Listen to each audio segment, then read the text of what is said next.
الرحمن الرحیم. خب امروز رسیدیم به قسمت دوم داستان ربیعه ابن کعب، صحابی پیامبری که خودشو در خدمت پیامبر خدا قرار داد و پیامبر خدا ازش خواست که هر چی میخواد بگو بهت بدم. و ایشون با خودش فکر کرد که اگر دنیا به طلبی، این دنیا فانی است و میره، پس از پیامبر خدا بخواد که همراه ایشون در بهشت باشه. و پیامبر هم وقتی دید که واقعا روی این ماجرا عزم داره و جدی است و چیزی دیگه ای نمیخواد، گفت سعی کن عبادت زیادی بکن، به عبارت کثرت سجود داشته باش تا در اون دنیا همراه من باشی. و ایشون گفت من دیگه از اون روز به بعد این ماجرا رو ترک نکردم و تا جایی که میتونستم و میتونم عبادت میکنم.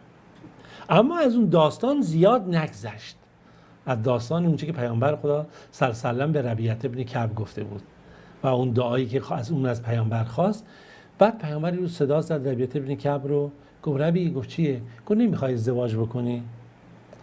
گفتم یا رسول الله، همین که من در خدمت شما هستم برای من کافیه و مانع از اینی که من بخوام ازدواجی بکنم. و از طرفی خب من مهرم ندارم برای ازدواج و نمیتونم زندگی من بچرخونم، چطوری میتونم ازدواج کنم؟ میگه پیامبر سکوت کرد.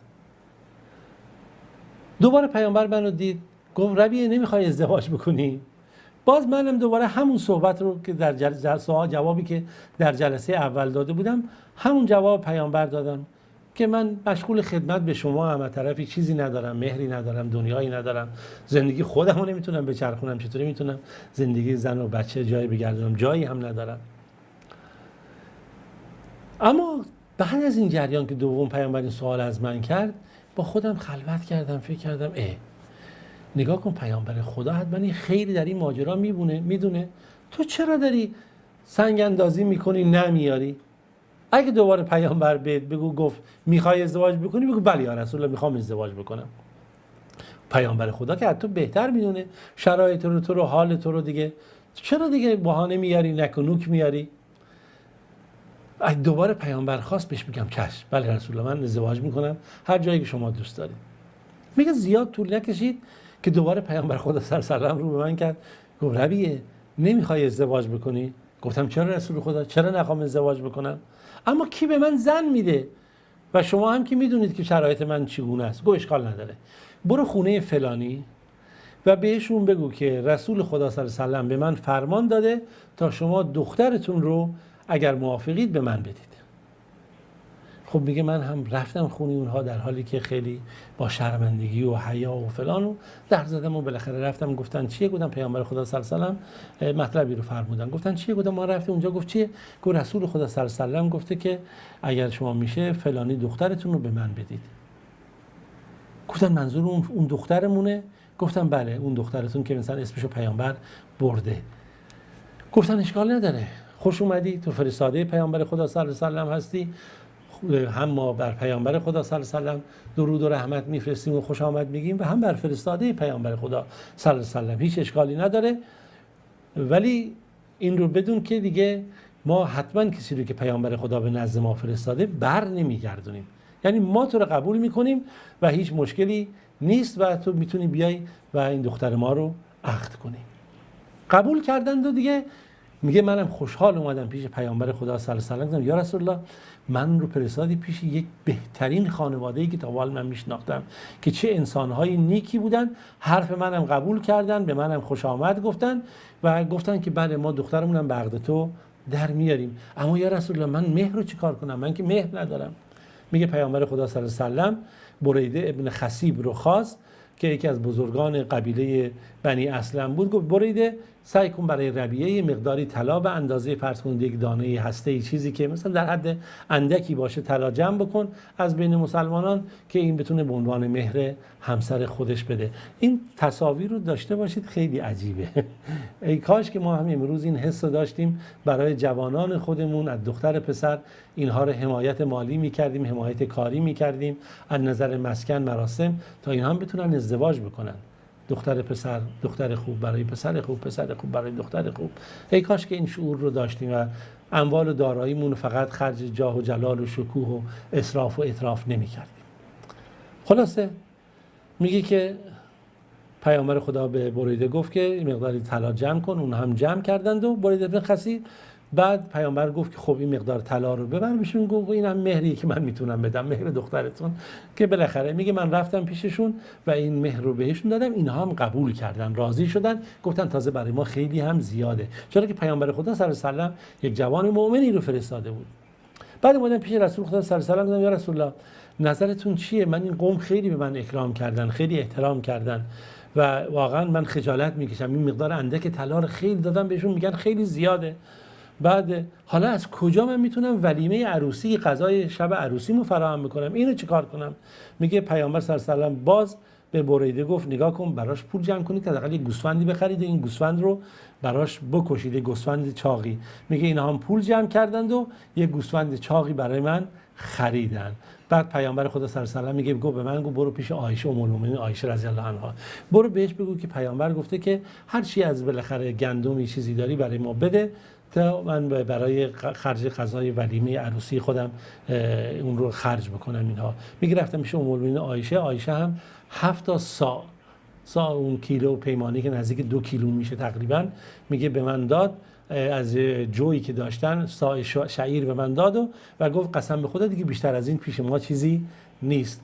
میگه من گوسفند و این جوها رو بردم پیش خانواده همسر خودم و گفتم این هم جو و این هم گوسفند. گفتن خب ما جوها رو ما درست میکنیم، به عبارت نون رو ما درست میکنیم، اما گوسفند خودت ببر هر کاری با دوستانت میخوای انجام بدی. میگه گوسفند رو من و تعدادی از کسانی که مسلمان شده بودن، از دوست آشناهای من بودیم، گرفتیم ذبحش کردیم و بالاخره پوستش کردیم، تیکه کردیم و این رو پختیم و از اون ورم خب اونها نون و بالاخره این هم گوشت و ما مجلس عروسی رو برگزار کردیم و پیامبر خدا رو دعوت کردیم و رسول خدا صلی الله علیه و سلم در اون دعوتی ما شرکت کرد.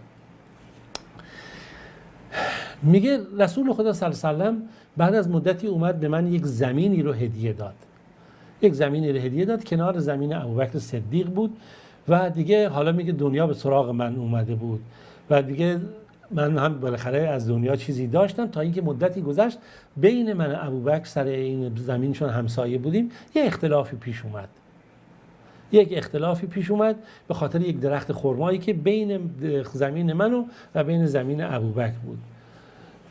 بعد ابوبکر گفت تو زمین منه، من گفتم تو زمین منه، بین ما اختلاف شد و یک سخنی رو ابوبکر من گفت که من از اون سخن خوشم نیامد. میگه به مجردی که این سخن از دهان ابوبکر بیرون اومد، ابوبکر پشیمون شد، گفت ای ربیعه هر چه من بهت گفتم تو همون من پاسخ بده تا قصاص تو بشه. گفتم من این کارو نمیکنم. ابوبکر اصرار کرد، من قسم خوردم لا والله لا افعل، من این کارو نمیکنم. گفت اگه این کارو نکنی میرم پیش رسول خدا شکایت میکنم که تو امتناع کردی از این که من قصاص بکنی، من یه حرف بدی بهت زدم ناراحتت کردم، تو بعد جبران بکنی حرفو بزنی. میگه ابوبکر راه افتاد به طرف پیامبر و شکایت منو بکنه. میگه تعدادی از قبیله قوم من که بنو اسلم بودن وقتی این صحنه رو دیدن گفتن خودش به تو یه حرف بدی رو زده که تو ناراحت شدی، حالا خودش میره به شکایت میکنه. رو بهشون کردم که مواظب باشید، میدونید این کیه؟ این ابوبکر صدیق هست، این کسیه که جزء پیرمردان مسلمان هست، مواظب باشید دارید چه کار میکنید. این داره میری پیش پیامبر، خدای نکرده که این عصبانی کردید پیامبر عصبانی میشه و اگر پیامبر عصبانی شد خدا عصبانی میشه و دیگه همون شما من و شما همه به هلاکت میافتیم. میگه بالاخره ابوبکر رفت پیش پیامبر و براش داستان تعریف کرد، یا رسول الله این اتفاق افتاده، من اینجوری شده، اینجوری حرف زدم. پیامبر سرشو بلند کرد رو من، گفت یا ربیعه نظر تو چیه در مورد ابوبکر صدیق، میخوای چه کار بکنی؟ گفتم یا رسول الله من این کارو نمیکنم، من به ابوبکر حرف بدی رو نخواهم زد. گفت بله تو این کارو نگو، حرف بدی حرف نزن، حرفی که اون زده حالا اشتباهی ابوبکر کرده، اما بگو غفر الله لابی بکر، بگو خدا ابوبکر رو ببخشه. من هم گفتم غفر الله یا ابابکر، غفر الله لک یا ابابکر، ابوبکر خدا تو رو ببخشه، من همینقدر میگم.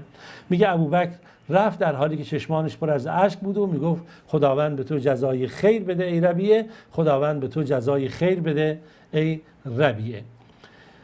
بله، ربیعه ابن کعب این داستان ایشون و این سیرت ایشون بود که تا این لحظه ما با هم خوندیم. ابو فرج جوزی میگه اگر میخواید همت یک انسان مؤمن و مسلمان رو ببینید که ربیعه ابن کعب از رسول خدا چی خواست. هر کسی دیگه ممکن بود در این شرایط قرار بگیره، دنیا رو میخواست، مشکلات دنیا رو میخواست و اون حقیقتی رو درک کرد. حقیقتی رو درک کرد. حتی ایشون میگه که ربیعه ابن کعب مثلا حالاتش ببینید آخه در خدمت پیامبر بوده. میگه یه شب پیامبر در اتاق یا خونه میمونه بود، داشت در نیمه‌های شب نماز میخوند و من هم صدا زد، گفت تو بیا در کنار من، در سمت چپ من قرار داد. من رفتم در سمت چپش قرار گرفتم، نه من برداشت در سمت راست خودش قرار داد و بعد پیامبر 13 رکعت نماز رو در اون شب به اندازه هر رکعتی هم میگه به اندازه یک سوره مزمل خون. ببینید این برکات خیلی که هست. میگن که وقتی که وفات کعب ابن، وقتی رسول خدا صلی الله علیه و آله وفات کرد تقریبا در همون سال، میگن که در همون نزدیکی مدینه اون بودش و بعد از اون جریان میگه ربیعه ابن کعب زنده بود تا سال 63 هجری. در تا سال 63 هجری این صحابه پیامبر زنده بود که بعد از وفات پیامبر خدا صلی الله علیه و سلم بود. خب تا روز دیگه و داستان صحابه دیگه شما عزیزان رو، جوانان و نوجوانان رو به خدای بزرگ میسپارم. خداوند یار و نگهدارتون باشه.